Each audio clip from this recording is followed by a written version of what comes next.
রাজকাহিনী এই পুজোটা হয়তো একটু আপনাদের অন্যরকম একটা অভিজ্ঞতা এনে দেবে, একটা অন্যরকম স্বাদ এনে দেবে। 16ই অক্টোবর রিলিজ হচ্ছে আমাদের রাজকাহিনী।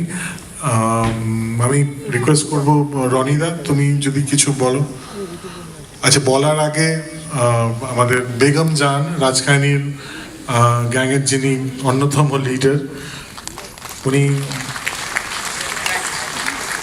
বহু বছর পর উনি ঠিক সময় একটা জায়গায় পৌঁছাতে পারলেন। মোমেন্টাস একটা ওকেশন না, জাস্ট আমি বলতে শুরু করেছি মোটামুটি করে। তুমি এদিকে এসো।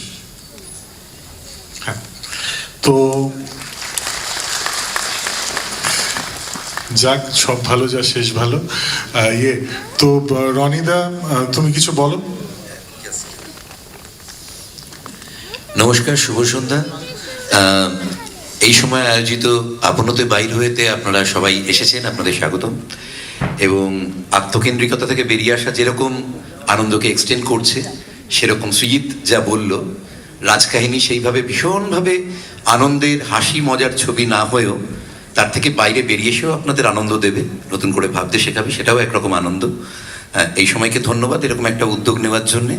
আর ছবি সম্বন্ধে তো ওরা বলেই দিয়েছেন, বোম্বাদা, ঋতু, সুমনদা, জয়া রয়েছেন আমাদের সাথে, প্রতিদিন ধন্যবাদ। আর আপনাদের সবাইকে আজকে এখানে থাকার জন্য এবং এই আনন্দ ভাগ করে নেওয়ার জন্য অনেক অনেক ধন্যবাদ। ধন্যবাদ রজতাবু। আমাদের এই অনুষ্ঠানের বিশেষ অতিথি ছিলেন ঋতুপর্ণা। সৃজিত একটু আগেই বললেন যে আজকে মোটামুটি ঠিক সময় ঋতু পৌঁছে গেছে। ঋতুর জন্য ফুল আছে, আরও যারা বিশিষ্টজন আছেন তাদের জন্য ফুল আছে। আমি অনুরোধ করব মঞ্চে যে বিশিষ্টজন আছেন তাদের কাছে ফুল পৌঁছে দেওয়ার জন্য উপহার হিসেবে।